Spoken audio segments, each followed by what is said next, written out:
તો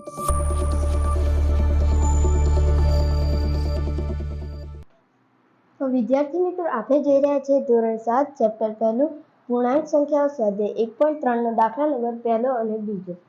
જો તમે આના આગળના સ્વાધ્યાય 1.2 અને 1.1 ની વિડીયો ન જોઈ હોય તેની લિંક ડિસ્ક્રિપ્શનમાં મળી જશે, ત્યાં જઈને જોઈ લેજો.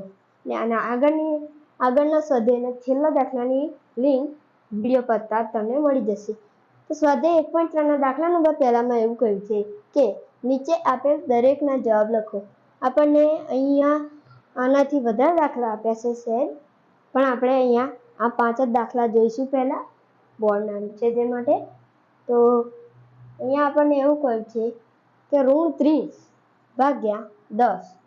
તો આપણે ભાગાકાર આવી રીતે કરવાનો છે, છેદમાં ભાગાકાર.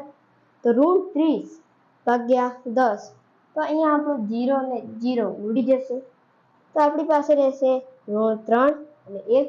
કોઈ પણ સંખ્યાનો 1 સાથે ભાગાકાર તેની તે જ સંખ્યા મળે, તો આપણને મળી -3 સંખ્યા. આવી ગયો આપણો પહેલા દાખલાનો જવાબ. બહુ જ ઈઝી છે. હવે જોઈએ દાખલા નંબર 2. તેમાં એવું કહ્યું છે કે 50 ભાગ્યા -5. તો અહીંયા આપણે આને લખી લઈએ 50 ભાગ્યા -5. તો 50 ના કંઈક ભાગ પડે છે, તો 50 ના ભાગ એવા પડે છે કે 10 × 5. 10 પંચા 50, તો 5 અને 5 કેન્સલ થઈ જશે. તો ઉપર વધ્યા 10 ને નીચે ઋણ, તો અહીંયા થઈ જશે -10. આવી ગયો આપણો જવાબ. તો હવે જોઈએ દાખલા નંબર સી. દાખલા નંબર સીમાં એવું કહ્યું છે કે -36 ભાગ્યા -9. તો અહીંયા પણ આ 36 ના ભાગ પડશે. આપણે પહેલા લખી લઈએ -36 ભાગ્યા -9. હવે 9 ના ઘડિયામાં 36 આવે છે. ચાલો આપણે બોલીએ 9 નો ઘડિયો. 9 × 9, 9 × 18, 9 × 27 ને 9 × 36. તો અહીંયા થઈ જશે 9 × 36. 9 અને 9 કેન્સલ થઈ જશે. ઉપર વધ્યા છે ઋણ, એટલે આ ઋણ અને ઋણ પણ કેન્સલ થઈ જશે. આપણે ઓનલી વધ્યા છે 4, તો આપણો જવાબ આવી ગયો 4. તો હવે જોઈએ દાખલા નંબર ડી. દાખલા નંબર ડીમાં એવું કહ્યું છે કે -49 ભાગ્યા 49. તો આપણે પહેલા લખી લઈએ -49 ભાગ્યા 49. આ ઋણમાં છે અને આ ધનમાં છે, તો આ 49 અને 49 બંને ઉડી જશે, સરખી સંખ્યા છે તે માટે. હવે આપણી પાસે માત્ર આ ઋણની નિશાની રહી. તો જ્યારે પણ ઋણની નિશાની, ઓનલી ઋણની નિશાની રહે, તો આપણે ઋણ 1 કરી દેવાનું. જ્યારે કશું પણ ના બચે અને ખાલી ઋણ બચે, તો આપણે ઋણ 1 કરી દેવાનું. તો આપણો જવાબ આવી ગયો -1. તો હવે વિદ્યાર્થી મિત્રો જોઈએ દાખલા નંબર ઈ. દાખલા નંબર ઈમાં એવું કહ્યું છે કે 13 ભાગ્યા -2 વત્તા 1 કેટલા થાય. તો આપણે પહેલા ભાગાકાર નહીં કરીએ, પહેલા આપણે આને સિમ્પ્લિફાય કરી લઈશું. એક સ્ટેપ ભાગાકાર નથી કરવાનો, તો આપણે 13 ને એવા લખી લઈશું. 13 ભાગ્યા, પહેલા આને સિમ્પ્લિફાય કરી લઈએ. માઇનસ અહીંયા છે અને અહીંયા પ્લસ છે, તો માઇનસ પ્લસ થઈ જશે માઇનસ. તો 2 માંથી 1 જાય તો રહેશે 1. જવાબમાં મોટી સંખ્યાની નિશાની મોટા છે 2, તેની નિશાની છે ઋણ, તો અહીંયા થઈ ગયું -1. હવે આનો આપણે ભાગાકાર કરી લઈએ. 13 ભાગ્યા -1.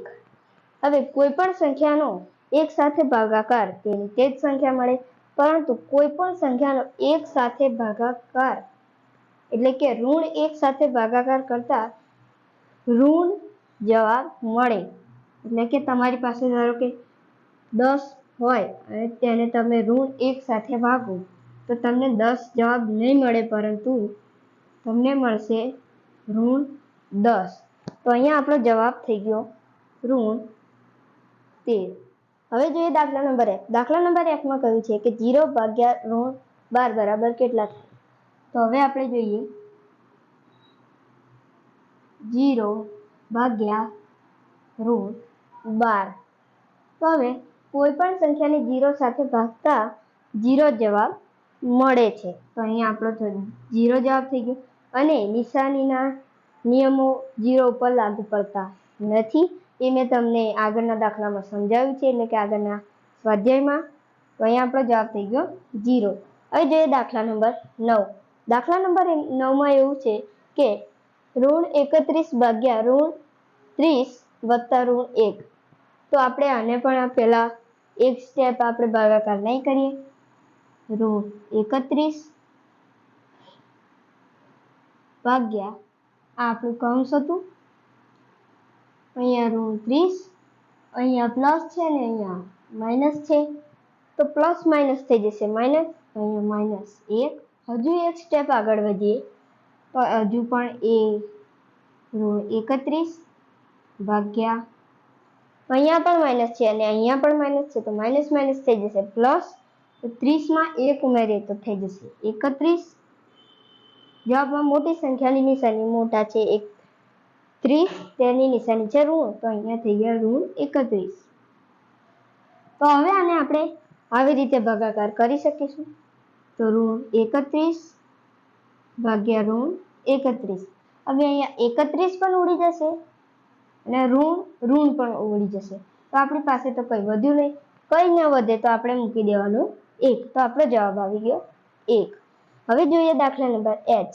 દાખલા નંબર H માં એવું કહ્યું છે કે -36 ભાગ્યા 12 ભાગ્યા 3. તો આને પણ આપણે જોઈ લઈએ. -36 ભાગ્યા 12 એને ભાગ્યા 3. અહીંની રકમ છે, તો પહેલા આનો ભાગાકાર કરી લઈએ. -36 ભાગ્યા 12. થોડું સરખું લખીએ ને. તો હવે 36 ના કંઈક ભાગ પડે છે. જુઓ, 12 કરીને 36, તો 12 અને 12 કેન્સલ થઈ જશે.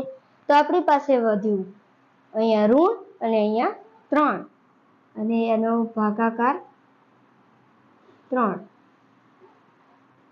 તો અહીંયા -3 ભાગ્યા 3 થઈ જશે. તો આનો ભાગાકાર કરી લઈએ.